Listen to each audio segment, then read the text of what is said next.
आपका वेलकम है नयात्रा के मेंस आंसर राइटिंग प्रोग्राम में। ठीक है, देखिए आज हम लोग डे वन का रिव्यू देंगे। ठीक है, और डे वन में आप देखेंगे कि कैसा कैसा हम लोग क्वेश्चन था और किस तरीके से आंसर लिखना था, आप लोगों को मैं थोड़ा सा बताऊंगा। ठीक है, बहुत लोग बहुत अच्छे से लिख रहे हैं, लेकिन धीरे धीरे आप लोग और अच्छे से कोशिश करते जाइएगा। ठीक है, क्योंकि सुधार की प्रक्रिया क्या होती है, बार बार आपको करना पड़ेगा, तभी वो आपको एक अच्छा आंसर मिलेगा। ठीक है, मैंने भी जब पहला लिखा था तो मेरा भी बहुत उटपटांग सा था, होता है, सबसे होता है, पर हार नहीं मानना है, धीरे धीरे सीखते चलना है और आगे बढ़ते चलना है। ठीक है, तो चलिए हम लोग रिव्यू देते हैं एक एक करके। तो देखिए मैं सबसे पहले आप लोगों को फॉर्मेटिंग बता दे रहा हूँ थोड़ा। ठीक है, जैसे क्या रहता है, आपको जैसे 2 नंबर के लिए लिखना है। ठीक है, देखिए कौन कौन सा मेंस में आता है। ठीक है, एक 2 नंबर का रहता है, एक 4 नंबर का रहता है, एक 8 नंबर का आता है क्वेश्चन। ठीक है, 10 नंबर के आते हैं और 15 नंबर का रहता है। ये मेंस का फॉर्मेटिंग है। तो 2 नंबर वाले के लिए आपको 30 वर्ड में लिखना रहेगा आंसर। ठीक है, 4 नंबर के लिए आपको 60 वर्ड में, 8 नंबर के लिए आपको 100 वर्ड में, 10 नंबर के लिए आपको 125 वर्ड में, और 15 नंबर के लिए 175 वर्ड में। इसको तो आप दिमाग में अपने बैठा लो, क्योंकि ये रहना बहुत ज़रूरी है। तभी आप समझ पाओगे कि कौन सा कितने नंबर है। अगर आपको मैं वर्ड दे दिया, कभी नंबर पे दे दिया, तो आपको पता रहना चाहिए कि मेरे को इतना में लिखना है करके। ठीक है, जैसे अगर 2 नंबर वाला है तो 4 लाइन में आप लिख सकते हो। ठीक है, अगर आपके पास A4 साइज का है तो बन जाएगा। अभी क्या हो रहा है मेंस में ना, जो पहले ऐसे आता था, ठीक है, आंसर तो लंबा लंबा रहता था लाइन। ठीक है, तो 4 लाइन में हो जाता था। अभी थोड़ा पेपर को ना इस तरीके का कर दिया गया है, तो लाइन क्या हो गया, वो छोटा हो गया है, तो 5 लाइन हो गया है। आप समझ रहे हो, है 30 वर्ड अभी भी, लेकिन वो लाइन क्या है, छोटा हो गया है, इसलिए ना 5 लाइन बोला जाता है।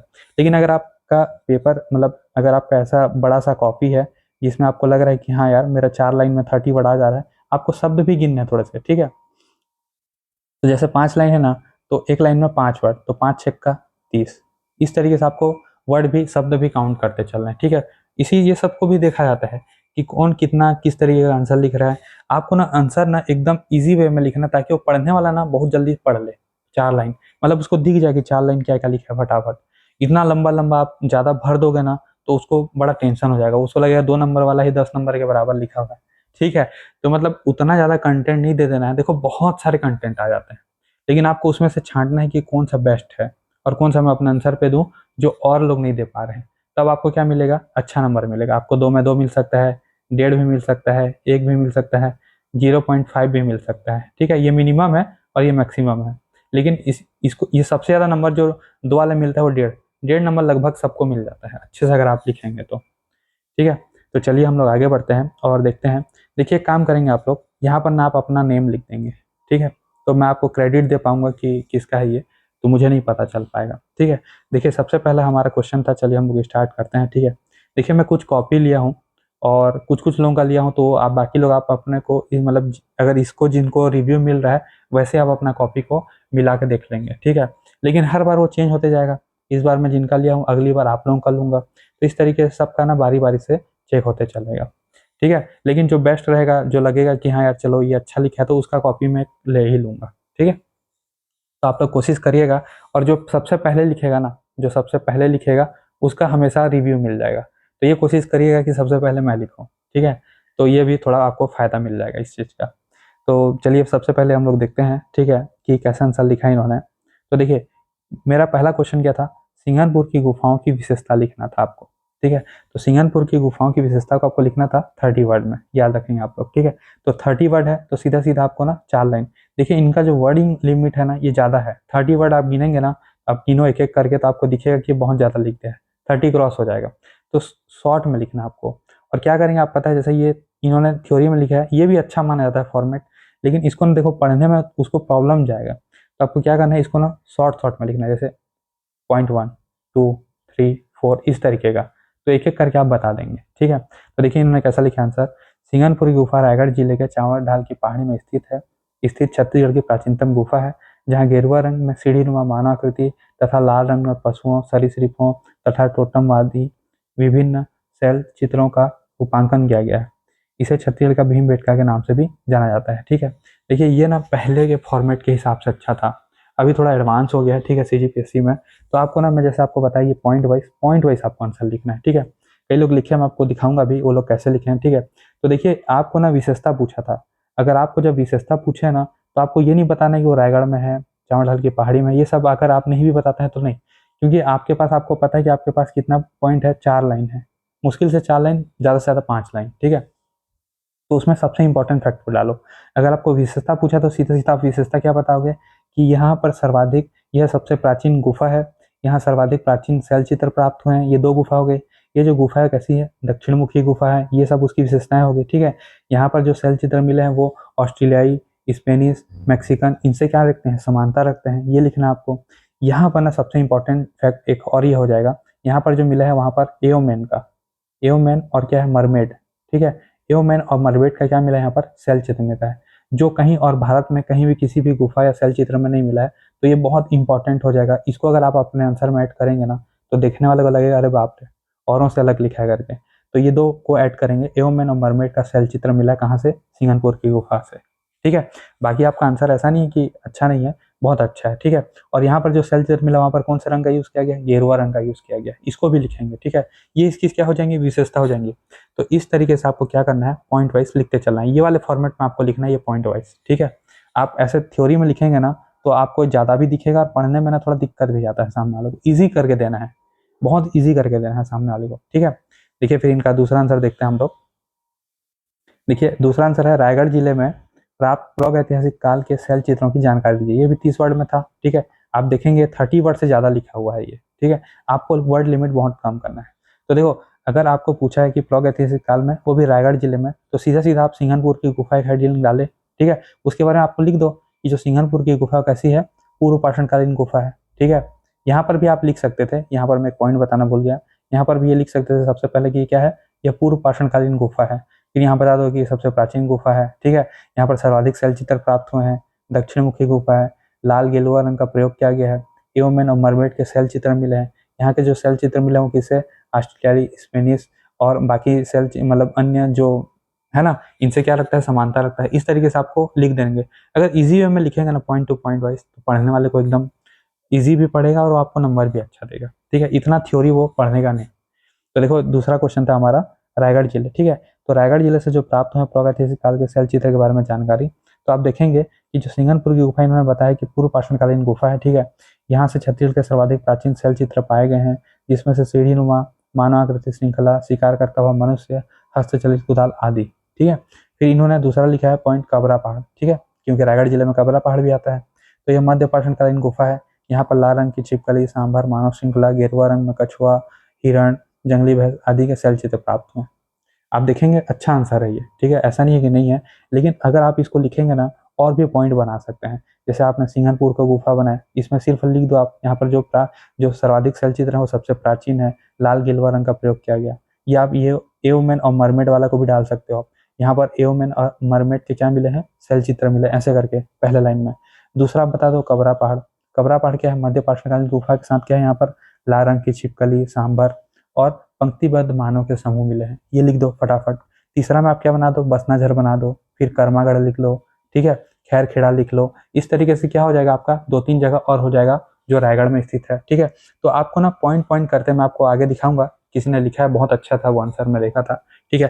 खैरखेड़ा बोल दिया मैं आप लोगों को, खैरखेड़ा कांकेर में है, खैरपुर है, ठीक है, सॉरी, याद रखेंगे आप लोग, खैरपुर।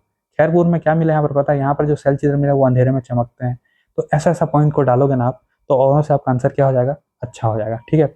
ये आंसर भी अच्छा है, लेकिन अगर आप यहाँ पर 4 पॉइंट में 4 तो जगह का नाम और चारों की विशेषता लिखोगे ना, ज्यादा अच्छा नंबर मिलेगा, ठीक है। अच्छा नंबर लिखा है, हालांकि ये भी अच्छा लिखा है इन्होंने, बढ़िया। लेकिन आप वैसे कोशिश करेंगे कि पॉइंट टू पॉइंट लिखेंगे ना तो ज्यादा अच्छा रहेगा, ठीक है। जैसे ये एक पॉइंट था, दूसरा पॉइंट, तीसरा पॉइंट, चौथा पॉइंट, पांचवा पॉइंट, कंप्लीट आंसर, छोटा छोटा, इतना तक के आधे में आप क्या करेंगे, शॉर्ट शॉर्ट में लिख लेंगे, ठीक है। अब खुद गिन के देखो ना शब्द लोगों को, 30 वर्ड से ज्यादा हो जाएगा ना तो फिर सामने वाला को भी लगेगा इतना तो जगह ही नहीं रहता जितना इन्होंने लिख दिया, ठीक है। तो कंटेंट को शॉर्ट लिखना है, एकदम सिंपल भाषा में लिखना है और अच्छे से। चलिए आगे बढ़ते हैं। तीसरा क्वेश्चन था, देखिए, छत्तीसगढ़ी में मराठों की सूबा व्यवस्था के बारे में क्या जानते हैं, ठीक है। तो आपको सबसे ज्यादा पहले यह था कि सूबा व्यवस्था के बारे में बताना था, ठीक है। कई लोग क्या किए हैं, सूबेदार के बारे में बता दिए हैं, तो आपको याद रखना है सूबा व्यवस्था के बारे में बताना है, ठीक है। तो देखो इन्होंने निकला है कि 1787 में मराठा शासक वेंकोजी भोसला ने सूबेदारी प्रथा की शुरुआत की। ये पॉइंट तो डालना ही है, ये मस्ट है, ये पहला पॉइंट आपका हो गया, ठीक है। दूसरा था इसका मुख्यालय कहाँ है, रतनपुर है, ये भी ठीक है, ठीक है पॉइंट। फिर आपको बताना था सूबा शासन के काल जो था ये 1787 से लेकर आपका 1818 तक के रहा। ठीक है, तो देखो इसमें ना 2-3 लाइन चला गया। आप ऐसा करके एक लाइन लिखो। ठीक है, आप पहले लिखो जनक कौन था, तो जनक करके लिख दो वेंकोजी भोसले। ठीक है, वेंकोजी भोसले आप लिख लोगे ना, उसके बाद आप ब्रैकेट में कर दो क्या, 1787 से लेकर इसका जो काल था वो कितना था, 1818 तक का था। तो मतलब इतना 2 लाइन जो था वो इसी में ही सिमट गया। तो शॉर्ट करो आप। ठीक है, यहाँ पर मुख्यालय भी ऐड कर दो इसी लाइन में। देखो मुख्यालय रतनपुर, बस एक लाइन में तीनों आ गया, 3 लाइन लिखने की जरूरत नहीं था यहाँ पे। मतलब आपको ना बहुत शॉर्ट करना है ताकि वो एक्स्ट्रा ना हो। ठीक है, इसको याद रखेंगे। फिर देखो इसके बीच इन्होंने लिखा है, इस बीच प्रमुख सूबेदार जैसे महिपत राव, विठल राव आदि ने शासन किया। ठीक है, तो याद रखेंगे। देखो तो यहाँ पर आपको बाद में इसको बता देना था, पहले इन्होंने ये लिखा था। देखो ये जो 2 लाइन था इनका ना, एक ही लाइन में सिमट गया। जनक लिख दिया क्या, वेंकोजी भोसले, काल लिख दिया आप 1787 से लेकर 1818, मुख्यालय लिख दिया रतनपुर। तो मतलब 3 लाइन का एक लाइन में ही आ गया। ठीक है, आपको फिर आपको बता देना था कि यहाँ पर क्या है, कुल 8 सूबेदार हैं, जिसमें से प्रमुख ऐसे ऐसे आपको 2-4 नाम लिख देने थे, जैसे महिपत राव, विठल राव, भवानी कालू, केशव गोविंद आदि, ऐसे करके। आप समझ रहे हो। तो टोटल आपको पता चल जाएगा सामने वालों के टोटल 8 सूबेदार थे। फिर आगे देखते हैं। देखिए इन सूबेदारों का चयन प्रशासनिक कुशलता के आधार पर न होकर अधिक से अधिक कर संग्रहण के आधार पर होता था। देखो इसमें ना आप सूबेदार के बारे में बता दिए। ठीक है, अगर मैं आपको बोलूंगा कि सूबेदार की व्यवस्था, सूबेदार की विशेषताओं के बारे में लिखिए, तब आपको बताना है कि सूबेदार की नियुक्ति किससे की जाती थी, उनको क्या वेतन मिलता था। ठीक है, तो ये सबको लिखना था, ये सबको इसमें नहीं लिखना है आपको। ठीक है, आपको इसमें बताना था कि जो सूबा व्यवस्था है वो कैसी व्यवस्था है, यह एक ठेकेदारी व्यवस्था है। ठीक है, ठेकेदारी व्यवस्था है। ठीक है, जो यहाँ क्या होता था, ये अप्रत्यक्ष शासन प्रणाली था। ठीक है, यह क्या था, अप्रत्यक्ष प्रशासनिक प्रणाली था, जिसका जो शुरुआत कौन किया था, आपका वेंकोजी भोसले किया था। ये क्या होता था, देखो इसमें ये होता था कि जो नागपुर का शासक रहता था वह छत्तीसगढ़ में सीधे शासन करने के बजाय क्या करता था, सूबेदारों की नियुक्ति करता था, जिसका मुख्य उद्देश्य क्या रहता था, भारी मात्रा में कर वसूल के नागपुर भेजना। इस तरीके से आपको सूबा व्यवस्था के बारे में लिखना था। ठीक है, आप ये सूबेदार के बारे में बता दिए, तो सूबेदार के बारे में आपको नहीं बताना है, आपको सूबा व्यवस्था में ये सब बताना है कि सूबा व्यवस्था के जनक किसने थे, कुल कितने सूबेदार हुए, 8 हुए। तो 8 में आप पूरा नाम तो नहीं लिख पाओगे, कुछ नाम लिख के उसको अन्य कर दो। ठीक है, फिर उसको बताओ कि ये कैसी प्रथा थी, ठेकेदारी प्रथा थी, और ये कैसी थी, यह अप्रत्यक्ष प्रशासनिक प्रणाली थी। ठीक है, यहाँ पर क्या होता था, यहाँ पर जो नागपुर का जो शासक रहता था, यहाँ पर पूर्ण रूप से शासन करने के बजाय, मतलब पूर्ण रूप से शासन करने के बजाय क्या होता था, सूबेदारों के माध्यम से यहाँ पर शासन करता था। ठीक है, जिनका मुख्य उद्देश्य क्या था, भारी मात्रा में कर या धन वसूल कर नागपुर भेजना। तो इस तरीके से आप कंक्लूड करेंगे। ठीक है, और देखो 2 नंबर के ना क्वेश्चन में कोई भी आप निष्कर्ष, परिणाम ये सब को नहीं डालोगे। ठीक है, ना ही कोई चित्र बनाओगे आप लोग, सीधा सीधा आप लोगों को सिंपल भाषा में लिखना है। क्लियर हुआ। तो देखिए पहला था, तो आपका अच्छे से समझ आ गया होगा कि किस तरीके से कैसे डील करना था। ठीक है, चलिए आगे चलते हैं, कुछ और को भी देखते हैं। तो देखिए दूसरा है, किसका है, इन्होंने आपको बताया हो ना, यहाँ पर आप क्या करेंगे, नेम लिख लेंगे अपना। ठीक है, ताकि मैं आप लोगों को क्रेडिट दे पाऊंगा कि किसका है क्या है। ठीक है, बाकी ओवरऑल जो हम लोग देखे पहला, ठीक है, अच्छा लिखा आपने। ठीक है, लेकिन कुछ कुछ पॉइंट को आपको देखते हुए चलना है, क्योंकि देखिए अभी आप सुधारेंगे ना तो आगे आपको दिक्कत नहीं आएगा इस तरीके से। ठीक है, देखिए इसको हम लोग देखते हैं। इन्होंने लिखा है, इन्होंने बहुत सिंपल भाषा में लिखा है, इस तरीके से लिखना भी है। ठीक है, लेकिन कुछ ज़्यादा ही सिंपल हो गया तो उनको आपको ऐसा नहीं करना है कि जो मेन मेन फैक्टर डालेंगे। लेकिन उन्होंने लिखा है, सिंगनपुर की गुफा छत्तीसगढ़ के रायगढ़ जिले में स्थित प्रागैतिहासिक कालीन स्थल है। ठीक है, यहाँ से प्राप्त शैल चित्र लाल रंग गेरुआ रंग के हैं, जो सर्वाधिक प्राचीन है।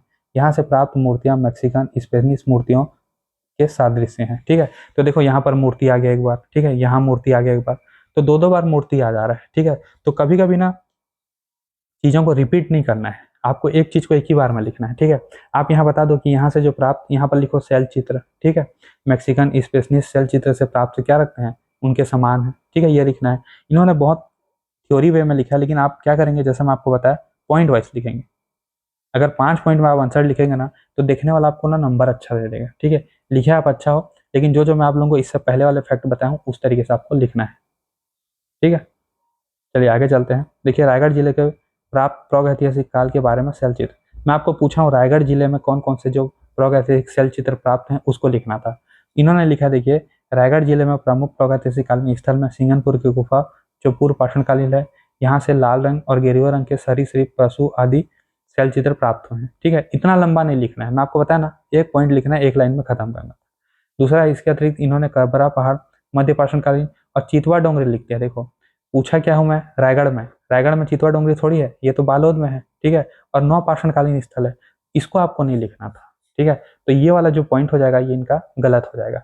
लेकिन पूछा गया है, देखो आप रायगढ़ जिले में प्रागैतिहासिक काल, लेकिन इन्होंने चितवा डोंगरी के बारे में लिख के क्या किया यहाँ पर गलत कर दिया। तो कभी कभी आपको देखना है कि पूछा क्या गया है। अगर रायगढ़ बोला है तो रायगढ़ जिले का, रायगढ़ जिले में बसनाझर है जैसे आपको बताया, ठीक है, खैरपुर है, ठीक है, बोतल्ला की गुफा है, उसके बारे में आप लिखो ना थोड़ा थोड़ा, ठीक है। जैसे ओंगना है तो वहां पर क्या मिला, सूती पाठ है, ये सब रायगढ़ में मिला है। उनकी जो जो कुछ कुछ विशेषताएं उनको लिखोगे तो आपको बहुत अच्छा नंबर मिलेगा। तो ये गलती आपको नहीं करना है कि चितवा डोंगरी लिख के आ गए, ठीक है, लगेगा आपको कि सही लिखे हो लेकिन गलत हो जाता है, तो ये गलत है यहाँ पे। आगे चलते हैं तीसरा क्वेश्चन पे इनके, ठीक है। देखिए इन्होंने लिखा है सुबह व्यवस्था के बारे में। देखिए इन्होंने लिखा है सुबह व्यवस्था वेंकोजी भोसले के द्वारा 1787 में चलाई गई एक प्रशासनिक व्यवस्था थी, जिसका उद्देश्य मराठों द्वारा छत्तीसगढ़ में शासन स्वयं न करके सूबेदारों के माध्यम से संचालित करना था। बहुत अच्छा है, लेकिन जो ये शब्द इन्होंने जो थोड़ा थोड़ा लिखा है ना, उसको थोड़ा कम करेंगे, ठीक है। इसके साथ सूबेदारों को सैनिक असैनिक अधिकार प्राप्त थे। देखो इसको इसको नहीं लिखना है, ठीक है। आप सूबेदार के बारे में आपको नहीं बताना है इसमें, आपको सूबा व्यवस्था के बारे में बताना है। जैसे आप लोग सब मिस कर रहे हो कि ये कैसी प्रथा थी, ये एक ठेकेदारी प्रथा थी, ठीक है। और यह क्या था, यहाँ पर सबसे ज्यादा कर वसूल के क्या करना था, नागपुर को भेजना होता था। ये पॉइंट को डालेंगे, ठीक है। जब आपको पूछेगा ना कि सूबेदार की विशेषता क्या है, तो सूबेदार को आप बताएंगे कि सूबेदारी की नियुक्ति कौन करते थे, भोसला शासक करते थे, ये उनके अधीन रहते थे, इनको क्या प्राप्त थे, इनको सैनिक असैनिक अधिकार प्राप्त होते थे। तो ये सूबेदार की विशेषता हो जाएगा, ना कि सूबा व्यवस्था। क्लियर है। अगर 2 नंबर का आएगा तो आप इन सबको नहीं लिखेंगे। अगर आपके पास जब कंटेंट नहीं मिलता है, जैसे अगर ये पूछ देता आपको 8 नंबर में, तब ये सब पॉइंट लोगों को डालता, आप कोई दिक्कत नहीं जाएगा, क्योंकि रिलेटेबल हो जाता है, ठीक है। लेकिन 2 नंबर में पॉइंट टू पॉइंट जो पूछा है उसी को लिखना है। चलिए आगे बढ़ते हैं, ठीक है। तो आप लोगों को अभी समझ भी आ गया होगा कि किस तरीके से लिखना होता है, कैसा लिखना होता है, ठीक है। नेम को आप लिखेंगे, ठीक है, जैसा कि मैं बता रहा हूँ, तो पता चल पाएगा। देखिए इन्होंने क्या लिखा है, रायगढ़ सिंगनपुर की गुफा रायगढ़ जिले के चावल ढाल की पहाड़ी में स्थित है, ठीक है। अच्छी बात है, इन्होंने बता दिया स्थिति को, लेकिन मैं वही बोला हूँ आपको, क्योंकि विशेषता पूछा गया है, टोटल आपके पास 4 लाइन है, ठीक है। जब बड़ा करना रहता है ना, तब ये सबको यूज करना है, तो सीधा सीधा जैसे इन्होंने बताया कि दक्षिण मुखी गुफा है, तो ये हो जाएगा। आपको प्राचीन गुफा है ये भी बताना है, यहाँ पर प्राचीन शैल चित्र प्राप्त हुए ये भी बताना है, ठीक है। ये सब पॉइंट लोग आप डालोगे तो इसकी विशेषता हो जाएगी। और जो यहाँ पर मिला, जैसे ये भी मानव आकृति, मुखौटा लगाए हुए मानव की आकृतियां, सीधी और डंडे के आकार की तथा सीढ़ी के आकार की, देखो ये सीढ़ी एक बार आ गया, ठीक है, तो ये आकार एक बार आ गया, 2 बार आ गया। इस तरीके से ना बार बार आपको नहीं लिखना है, ठीक है। ये मानव आकृति इधर भी आ गया, यहाँ पर भी मानव आकृति आ गया, तो दो दो दोहराव नहीं करना है, ठीक है। 4 लाइन दिया है, सिंपल सिंपल वे में लिखना है, जैसा मैं आपको ऊपर बताया था, ठीक है। चलिए आगे बढ़ते हैं। फिर देखिए इन्होंने लिखा है रायगढ़ जिले से प्राप्त प्रागैतिहासिक कालीन। तो देखिए इन्होंने लिखा है सिंगनपुर की गुफा के बारे में गहरे और लाल रंग की चित्रकारी प्राप्त हुई है, ठीक है। कबरा पहाड़ के बारे में लिखा है इन्होंने, लाल और गेलुआ रंग के छिपकली घड़ियाल सांबर पंक्तिबद्ध मानव की आकृति प्राप्त हुई है। 2 लाइन नहीं करना है, एक ही लाइन में इसको समेटना है, शॉर्ट लिखना है, जो सबसे इंपॉर्टेंट है उसी पॉइंट को। फिर इन्होंने चितवा डोंगरी, देखिए इन्होंने भी यही गलती की है, चितवा डोंगरी के बारे में मैं बोला ही नहीं हूँ, रायगढ़ जिले में चितवा डोंगरी आता ही नहीं है, तो ये वाला गलत हो जाएगा। जैसा कि आपको मैं ऊपर में बताया था कि कौन कौन सा पॉइंट को डालना है, तो इसको याद रखेंगे, इसको ऐड नहीं करना है, ठीक। चलिए आगे चलते हैं। देखिए इनका तीसरा आंसर देखते हैं, सूबा व्यवस्था के बारे में इन्होंने लिखा है, वेंको जी ने छत्तीसगढ़ में सूबा व्यवस्था की शुरुआत की। देखो ये इतना लंबा लाइन के लिए आप लिख सकते हो, जनक कौन, वेंको जी भोसले। देखो एक लाइन का मतलब 2 लाइन का चीज को आप एक लाइन में लिख दिए इतना लंबा करके, ठीक है। यहाँ पर उसका कालक्रम भी मैं लिख सकता हूँ, क्या 1787 से लेकर 1818। तो सोचो ये ज्यादा इफेक्टिव लग रहा है या ये वाला, आप समझ रहे हो ना। तो जितना शॉर्ट हो सके उतना शॉर्ट। फिर दूसरा देखिए, सूबा शासन के तहत छत्तीसगढ़ के नागपुर रियासत के अधीन एक सूबा माना जाता था, ठीक है। आप सीधा इतना बड़ा ना लिख के यहाँ पर लिख दो, नागपुर के अधीन ये सूबेदार लोग रहते थे, ठीक है, इस तरीके से। मतलब शॉर्ट लिखना है, इतना लंबा जो आप लिखे हो ना, ये सूबा शासन के तहत छत्तीसगढ़ को नागपुर रियासत के अधीन एक सूबा, फिर से सूबा आ गया, फिर से सूबा आ गया, रिपीटेशन ज्यादा नहीं करना है। देखिए लेकिन इन्होंने लिखा है कि सूबेदारों की नियुक्ति ठेकेदारी प्रथा के अनुसार की जाती थी, ठीक है। फिर आप यहाँ पर सूबेदारों की नियुक्ति के बारे में बता दिए, जो कि गलत हो जाएगा। आपको बस ये बताना है कि ये जो सूबा प्रथा थी ये ठेकेदारी प्रथा थी, ठीक है। क्लियर है, सूबेदारों के बारे में नहीं बताना है। देखो फिर यहाँ पर लिख दिया सूबेदार का मुख्यालय, ठीक है। आपको लिखना है सूबा शासन का जो मुख्यालय है वो रतनपुर होता था, ठीक है। फिर यहाँ पर टोटल 8 सूबेदार नियुक्त किए गए थे, 2 4 का आपको नाम लिख के उसको कंक्लूड करना रहेगा। क्लियर है, आप लोगों को समझ आ रहा होगा मैं जैसा बता रहा हूँ, ठीक है। तो ये सब सुधार करना है आपको। तो चलिए एक और आंसर है, ठीक है। देखिए इन्होंने भी लिखा है, इन्होंने अच्छा लिखा पॉइंट वाइज, लेकिन इनका जो है ना ये 30 वर्ड से आप लोगों का ज़्यादा चला गया है। ये ना 30 वर्ड से ज़्यादा लिखा गया है इनको। इतना बड़ा नहीं लिखना आपको, छोटा छोटा लिखना है, शॉर्ट शॉर्ट पॉइंट में लिखना है, ठीक है। देखिए इन्होंने लिखा है रायगढ़ में स्थित यह गुफा प्रागैतिहासिक शैल चित्रों के लिए प्रसिद्ध है। अच्छा है, ठीक है। इन्होंने लिखा है प्रागैतिहासिक काल के बारे में बताया है, मतलब प्रागैतिहासिक शैल चित्र के लिए प्रसिद्ध है, इसकी विशेषता है, ये इंपॉर्टेंट है। देखिए फिर रायगढ़ आएगा, यहाँ पर फिर रायगढ़ आ गया। यह रायगढ़ के पश्चिम में चावल ढाल की पहाड़ी के गिरिपाद पर स्थित है, ठीक है। ये इसको नहीं पता होंगे तो भी चल जाएगा आपको, ठीक है, क्योंकि उसको पता है कि सिंगनपुर की गुफा रायगढ़ में, इसलिए वो क्या पूछ रहे हो, सीधा सीधा आपको विशेषता पूछा है। विशेषता बताओ, स्थिति को छोड़ो, ठीक है। फिर देखिए इन्होंने लिखा है शैल चित्र प्रारंभिक मानव जीवन शैली को उकेरा गया, जहां पर सीढ़ी डंडा के आकार की शिकारी, ठीक है। देखिए यहाँ पर शिकारी लिखा है, यहाँ पर शिकार का दृश्य लिखा है, ठीक है। औजार हथियार मानव आकृतियां, मतलब इतना ज्यादा ना नहीं लिखना रहेगा, ठीक है। जैसा ऊपर मैं बताऊँ ना आप लोगों को, सिंपल सिंपल लिखना है, शॉर्ट शॉर्ट लाइन में। यह शैल चित्र लाल गिलोय रंग के खनिज व पौधों में, मतलब इतना नहीं लिखना रहेगा आपको, ठीक है। आपको जैसे बताया हो ना कि यहाँ पर आप क्या नहीं लिखे बताओ, प्राचीन गुफा के बारे में नहीं बताया आप, ठीक है। यहाँ पर आप ये नहीं बताया कि जो मैक्सिकन चित्रों से समानता मिलते हैं वो नहीं पता चला। यहाँ पर आपको एओमैन मरमेड के बारे में लिखना था, वो आप नहीं लिखे, ठीक है। फिर उसके बाद यहाँ पर क्या लिखना था, दक्षिण मुखी गुफा है क्योंकि इसकी विशेषता है, ठीक है, उसको भी आपको लिखना था। विशेषता बोले विशेषता लिखेंगे, ठीक है। चलिए आगे चलते हैं। देखिए दूसरा क्वेश्चन का आंसर इन्होंने लिखा है, देखिए इन्होंने बहुत अच्छे पॉइंट से लिखा है, ये मेरे को बहुत अच्छा लगा, ये मतलब ये लगा कि एकदम बेस्ट है, ठीक है। अगर सेकंड आंसर को मैं देखूं तो इन्होंने बहुत अच्छे से लिखा, देखिए सिंगनपुर, कबरा पहाड़, ओंगना, कर्मागढ़, बसनाझर, जैसा मैं आपको बोला था, ठीक है। ये थोड़ा ज़्यादा लग रहा है, लेकिन थोड़ा आप कम करेंगे ना, ठीक है, तो बहुत अच्छा हो जाएगा। ये थोड़ा सा कम लिखेंगे, जो इंपॉर्टेंट है उसको लिखना है बस, ठीक है। अगर सेल चित्र बोलेगा ना तो सेल चित्र को ही लिख लेना है, ठीक है। औजार वजार के बारे में नहीं लिखना आप। सेल चित्र बोलेगा तो सेल चित्र के बारे में ज़्यादा आपको बता देना है, ठीक है। तो क्या हो जाएगा, फिर छोटा भी हो जाएगा और अच्छा भी दिखेगा। ये बहुत अच्छा आंसर लिखा गया है। इन्होंने सिंगनपुर के बारे में लिखा, कबरा पहाड़ के बारे में, ओंगना है, कर्मागढ़ है, बसनाझर है, इन सब के बारे में लिखा है, ठीक है। फिर अगला देखते हैं, देखिए छत्तीसगढ़ में मराठों की सूबा व्यवस्था के बारे में देखते हैं। देखिए इन्होंने लिखा है मराठों में सूबेदारी व्यवस्था एक औपनिवेशिकवादी व्यवस्था थी। अच्छा पॉइंट है, इसको लिख सकते हैं आप, ठीक है। इनकी शुरुआत भोसला शासक वेंको ने, देखो इतना, इसकी शुरुआत भोसला शासक वेंको भोसले ने की। फिर से भोसला, फिर भोसले आ गया, मतलब दो दो तीन बार नहीं, आप लिख दो ना, इसकी इस तरह की जो शुरुआत है वेंको ने की, वेंको भोसले ने, सीधा सीधा। यह मैं आपको बताया कि जनक या इनकी स्थापना, सीधा सीधा आप एक पॉइंट में उसको लिख सकते हो। इसके अंतर्गत संविदा के आधार पर सूबेदारों की नियुक्ति की जाती थी, ठीक है। अच्छा पॉइंट है, जिनमें प्रतिभा और योग्यता का कोई जगह नहीं था। फिर मतलब जब आपको आंसर बड़ा रहेगा ना तब आप लिखेंगे, आपने इसमें 8 सूबेदारों के बारे में बताया ही नहीं है, उसको भी लिखना है आपको, ठीक है। और मैं जैसे बताया कि आपको ये कैसी पद्धति थी, ठेकेदारी पद्धति थी। ये सब पॉइंट जब मैं आपको ऊपर बताया हूँ उसको आप इसमें इंक्लूड करके लिखेंगे, ठीक है। ऐसा नहीं है कि आपका ये आंसर पूरा गलत हो जाएगा, नंबर कम दे देगा, आपको 1 नंबर दे देगा, ठीक है। आप यहाँ पर 1.5 नंबर ला सकते हो, 2 में 2 ला सकते हो, फर्क है। आपको नहीं बोल रहा हूँ कि मैं आप लोग जो लिखे हो ना ऊपर में, ये सब में भी नंबर मिलेगा, किसी को 0.5 मिल जाएगा, किसी को 1 नंबर मिल जाएगा, किसी को 1.5, लेकिन आपको ज्यादा से ज्यादा स्कोर करना है, ये सोचना है, ठीक है। लिख रहे हो सब गलत नहीं है, लेकिन आपको इंपॉर्टेंट है कि ज्यादा स्कोर करना है, ठीक है। देखिए एक आंसर ये है, देखिए इन्होंने क्या है, पहला ही क्वेश्चन को थोड़ा कम लिख दिया एकदम, आपको लाइन बढ़ाना है और ये नहीं लिखना आपको, ठीक है, ये एक्स्ट्रा लाइन है, इसको नहीं लिखना है। सीधा विशेषता बोलेगा सीधा पॉइंट डालो आप, ये दक्षिण मुखी गुफा है, प्राचीनतम, यहाँ पर सबसे प्राचीन गुफा है, सीधा सीधा लिखते चलना है, ठीक है। रायगढ़ जिले के चावल ढाल की पहाड़ी में स्थित है, छत्तीसगढ़ की प्राचीनतम गुफा है, ठीक है, इसको नहीं बताओगे तो भी चलेगा, यहाँ से शुरुआत करना। यह गुफा पाषाणकालीन शैलचित्र के प्रसिद्ध है, ठीक है। ये यहाँ पे जो मिले हैं ना, जो शैलचित्र मिले हैं वो 30,000 साल पुराने मिले हैं, ठीक है।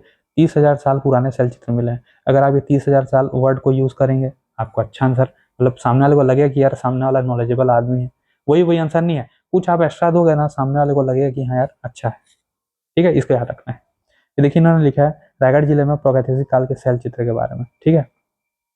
तो देखिए सिंघनपुर के बारे में लिखा है, देखिए ये बहुत एक्स्ट्रा हो गया है, ठीक है। आपको 30 वर्ड में लिखना है, तो मैं जैसा बताया आपको सिंपल एक एक लाइन में, जैसा ये वाला आंसर था ना, इससे पहले वाला, ये बेस्ट आंसर लगा मेरे को, इस तरीके से आपको कंक्लूड करना है इसको, ठीक है। इतना लंबा लंबा नहीं लिखना आपको आंसर, ये बहुत बड़ा हो जा रहा है। फिर देखिए सुबह व्यवस्था को भी आपने इतना बड़ा लिख दिया है, ठीक है। ये लग रहा है 4 नंबर, अगर 2 लाइन आप और लिख देते तो ये 4 नंबर के लिए लिखा जाता। इतना बड़ा नहीं करना है, छोटा लिखना है, शॉर्ट में लिखना है, जैसे मैं आपको बताया उस तरीके से आपको लिखना है, ठीक है। बाकी आप लोगों का जो पॉइंट है ना वो सब बढ़िया है। ये इसको सबसे पहले यही बताना है कि जो इसकी शुरुआत किसने की थी, वेंको जी भोसले ने की थी। पहला पॉइंट तो आप इसी को ही लिखेंगे, क्योंकि सबसे पहले अगर कोई व्यवस्था शुरू होती है ना, तो उसका जनक कौन है उसको बताना बहुत इंपॉर्टेंट रहता है। ठीक है, चलिए फिर आगे देखेंगे। देखिए इन्होंने, इनकी राइटिंग बहुत बड़ी अच्छी लगी मेरे को, किसका है नहीं पता मेरे को, लेकिन बड़ा सुंदर राइटिंग लगा इनका। और इन्होंने ऐसे पॉइंट वाइंट्स लिखा है, ये भी अच्छा भी लगा। ठीक है, लेकिन देखिए इन्होंने लिखा है रायगढ़ जिले में स्थित, ठीक है, प्राचीनतम शैलचित्र के लिए प्रसिद्ध है। ठीक है, चलिए अगर आप लिख रहे हो ना कि यह रायगढ़ जिले में स्थित एक पूर्व पाषाणकालीन स्थल है, ये भी चलेगा। ठीक है, यह रायगढ़ जिले में स्थित यह प्रागैतिहासिक शैलचित्र के लिए प्रसिद्ध है, ये भी चल जाएगा अगर आपको जिला डालना है तो। लेकिन आप एक लाइन उसी में बर्बाद कर देंगे, रायगढ़ जिले में स्थित चावल की पहाड़ी पर स्थित है, थोड़ा वो गलत हो जाएगा, क्योंकि विशेषता विशेषता है। ठीक है, इन्होंने जिला भी बता दिया और विशेषता भी बता दिया, तो ये गलत नहीं है बैठा। इस तरीके से आप जोड़ कर लिख लोगे तो भी चलेगा। लाल गेरुआ रंग के, देखिए इन्होंने बताया लाल जो गेरुआ रंग है इसमें मानव, पशु, पक्षी, शिकार के सदृश से चित्रित हैं। ठीक है, यह शैलचित्र आदि मानव के जीवन, संस्कृति, गतिविधियों की जानकारी देता है। इतना नहीं लिखना है जी, ये वाला पॉइंट ना आप जब डालोगे जब आपके पास पॉइंट नहीं रहेगा। आपके पास तो दक्षिण मुखी गुफा है, प्राचीन गुफा है, मरबेड एवं इनके जो सेल चित्र मिले वो है। ठीक है, जो स्पेनिश ऑस्ट्रेलिया सेल चित्र है उनके जो समानता है वो है। तो ये सब नहीं, ये पुरातात्विक स्थल है, ये सब जो रहता है ना, ये एक्स्ट्रा पॉइंट जब आपको डालना है जब आपके पास पॉइंट नहीं है। जैसे कुछ कुछ का रहता है ना जिसमें आपको नहीं मिलता है, उसमें सबको डालना है। बाकी ऑलमोस्ट अच्छा आंसर लिखा है इन्होंने। ठीक है, लेकिन ये सब पॉइंट को नहीं डाल के आप जो जो मैं आपको बताया हूँ पहले ऊपर वाले में उनको डालना है। ठीक है, फिर देखिए इन्होंने रायगढ़ जिले, ठीक है, रायगढ़ जिले के बारे में लिखा है। देखिए इन्होंने लिखा है, इसको इसको ना आप नहीं लिखेंगे, सीधा सीधा आप ना जगह को लिखते जाएंगे। ठीक है, रायगढ़ जिला बोला, प्रागैतिहासिक काल के शैल चित्रों की जानकारी, तो सीधा पहला आप डालोगे सिंघनपुर गुफा, क्योंकि लाइन कम है, एक लाइन इसी में ही बर्बाद हो गया। इससे अच्छा आप एक फैक्ट और नहीं डाल लोगे तो आपको ज्यादा नंबर मिलेगा। ठीक है, मैं आपको बताया हूँ ना, आप लोगों का ऐसा कोई संस्थान नहीं जिसमें नंबर नहीं मिलेगा, लेकिन नंबर का जो स्तर है वो 0.5 है, 1 है, तो फिर कोई फायदा नहीं रहेगा। आपको कम से कम 1.5 नंबर स्कोर करना है, 1.5 2 ये लाया जा सकता है, इसको देखना है अपने को। ठीक है, ऐसा नहीं है कि आपका आंसर बुरा है, सब अच्छा, सब आंसर अच्छा है। ठीक है, लेकिन स्कोर ज्यादा करना है अपने को। तो सिंघनपुर की गुफा के बारे में इन्होंने लिखा है। ठीक है, फिर उसके बाद कबरा पहाड़ के बारे में इन्होंने लिखा है, बसनाझर के बारे में लिखा है, तो इसके जगह एक पॉइंट और डाल देंगे ना तो ज्यादा अच्छा रहेगा। ठीक, सुबह व्यवस्था के बारे में देखिए इन्होंने लिखा है, छत्तीसगढ़ मराठों की सुबह व्यवस्था का प्रारंभ। ठीक है, जैसे कि मैं आपको बताया, इतना लंबा लाइन को लिखने के बजाय आप सीधा जनक वेंको जी भोसले 1717 से 1818 कर लेंगे फटाफट, मतलब शॉर्ट में लिखेंगे। ठीक है, जिनका उद्देश्य क्या था देखो, नागपुर में रहकर सूबेदारों के माध्यम से रतनपुर का शासन संचालित करना था। ठीक है, सूबेदारों के बारे में देखिए फिर उन्होंने लिख दिया, फौजदारी, दीवानी, सैनिक, प्रशासनिक अधिकार, राजस्व, मराठों का राजस्व प्रशासन की व्यवस्था मजबूती मिली। ठीक है, ये तो अच्छा है, मजबूती मिला था, ये पॉइंट अच्छा है, लेकिन आप जो ये सूबेदारों के बारे में लिख देना, इसको नहीं लिखना है। ठीक है, फिर जब सूबेदार के बारे में पूछेगा तो क्या लिखोगे आप तो सूबा व्यवस्था में भी वही, सूबेदार के बारे में वही, थोड़ा अलग हो जाएगा। 8 जो हुए थे उसको लिखना है, कुछ कुछ का नाम लिखना, फिर आपको अच्छा मिलेगा नंबर। ठीक है, तो चलिए ये लास्ट है लग रहा है। ठीक है, देखिए मैंने बहुत सारा आपको बता दिया, क्योंकि वही वही रहता है तो कितना आपको मतलब बार बार उसी उसी को बताऊंगा करके। ठीक है, तो मैं कुछ कुछ इसलिए लिया हूँ कि जो मेरे को लगा कि पहली बार में जो अच्छा लगा उसको ले लेता हूँ। ठीक है, तो देखिए ये लास्ट है, इसको देखते हैं हम लोग। तो देखिए इन्होंने बहुत अच्छा, इनका राइटिंग भी अच्छा लगा मेरे को। ठीक है, कि इसका मेरे को नाम नहीं पता, नाम आप लोग डाल दोगे ना तो पता चल जाएगा। तो देखिए सिंघनपुर की गुफाओं की विशेषताओं के बारे में लिखा है। देखिए रायगढ़ जिले में स्थित यह पुलाव का ऐतिहासिक शैलाश्रय है। ठीक है, फिर इन्होंने लिखा है कि गेरुए रंग से, मतलब गेरुआ रंग के शैल चित्र निर्मित हैं। ठीक है, फिर लिखा है इन्होंने मानव, पशु, शिकार का जो दृश्य है वो अंकित है, पाषाणकालीन जीवन का प्रमाण मिला है। इतना नहीं लिखना आपको, ये प्रमाण मिला है ये नहीं मिला है। ठीक है, छत्तीसगढ़ का पुरातात्विक धरोहर है, ये सब, ये जो है ना ये एक्स्ट्रा पॉइंट है। आपने जो बताया ना दक्षिण मुखी गुफा है, प्राचीनतम गुफा है, जो मरमेड एवमेन का मिला है, ये सब पॉइंट लोगों को आपको डालना है, ना कि ये सब चीज तब डालना है। ये पॉइंट गलत नहीं है, मैं आपको नहीं बोल रहा हूँ कि ये गलत पॉइंट है, ये पॉइंट को यहाँ पर नहीं लिखना है। ये पॉइंट आपको बचा के रखना है, जब आपको पता चला कि मेरे पास कोई कंटेंट नहीं है तब ये सब पॉइंट काम आता है। ठीक है, आप समझ पा रहे होंगे जो मैं बोल पा रहा हूँ। ठीक है, तो चलिए आगे बढ़ते हैं। रायगढ़ जिले के बारे में पूछा था, तो देखिए इन्होंने लिखा है, रायगढ़ जिले में सिंघनपुर कबरा पहाड़ के प्रागैतिहासिक शैलचित्र प्राप्त हुए हैं। ठीक है, ये शैलचित्र लाल गिलवे रंग के बने हैं। ठीक है, शिकार का दृश्य अंकित है, मानव नृत्य समूह है, पशु पक्षियों का चित्र मिला है। ठीक है, आदि मानव की संस्कृति, मतलब ऐसा नहीं लिखना, आपको मैं बताया था ना जो एक बेस्ट आंसर लिखा था आपको, उस तरीके से आपको पॉइंट वाइज लिखना है। ठीक है, जगह का नाम, स्थल और उनकी विशेषताओं को, वो ज्यादा बेहतर आंसर है। ठीक है, बाकी ये भी गलत नहीं है, अच्छा लिखा आपने, लेकिन इसमें अगर मैं आपको नंबर देना चाहूंगा तो 0.5 नंबर मिल जाएगा, तो वो आपको कोई मतलब नहीं मिलेगा उसका। ठीक है, क्योंकि सिलेक्शन लेना है अपने को, बेस्ट लिखना है। लेकिन वो हो जाएगा, ये आपका शुरुआत है, इसी वजह से आप जब एक हफ्ता आप लोग लिख लोगे ना, आपका वार्म अप हो जाएगा, तो आप लोगों को बहुत बेहतर मिलेगा ये सब चीज़ें। चलिए आगे बढ़ते हैं, आपको बताना है छत्तीसगढ़ में मराठों की सुबह व्यवस्था के बारे में आप क्या समझते हैं। देखो इतना बड़ा आप लिखे, ठीक है, 30 वर्ड के लिए मैं बोला था, तो 30 वर्ड में आपने इतना नहीं लिखना, आपको 5 लाइन इसमें से लिखना है, 5 लाइन, आप 5 लाइन छांट लो, 5 लाइन से ज़्यादा नहीं होना चाहिए। आपने देखो 2 लाइन एक्स्ट्रा लिख दिया है, ठीक है। देखते हैं पॉइंट क्या क्या है कि मराठा शासनकाल में छत्तीसगढ़ के प्रशासनिक सुविधा हेतु सूबा के रूप में संगठित किया गया। इतना नहीं लिखना, आपको सबसे पहले जनक बताना है कि सूबा व्यवस्था के जनक कौन थे, वेंकोजी भोसले, ठीक है। सूबे का प्रमुख सूबेदार होता था, जो राजस्व वसूली कानून व्यवस्था के बारे में संचालित करता है। आपको जैसा बताया सूबेदार के बारे में ये लिखना है, ठीक है। रायपुर मराठा शासन का प्रमुख प्रशासनिक केंद्र था, ठीक है। रतनपुर, रतनपुर सूबा का मुख्यालय था, उसको लिखना आपको, ठीक है। देखो आपने निष्कर्ष लिख के क्या किया यहाँ पर, गलत कर दिया। 2 नंबर में कभी भी आपको परिणाम निष्कर्ष ये सब कुछ नहीं लिखना है, सीधा सीधा सूबा व्यवस्था के बारे में जैसा मैं आपको ऊपर में बताया था वैसा लिखना है। आपने ना 8 सूबेदारों के बारे में बताया, ना आपने वेंकोजी भोसले जनक के बारे में बताया, ठीक है। जो सूबा व्यवस्था लाया उसके बारे में तो बताओ कम से कम, तभी तो सामने वाले को पता चलेगा, ठीक है।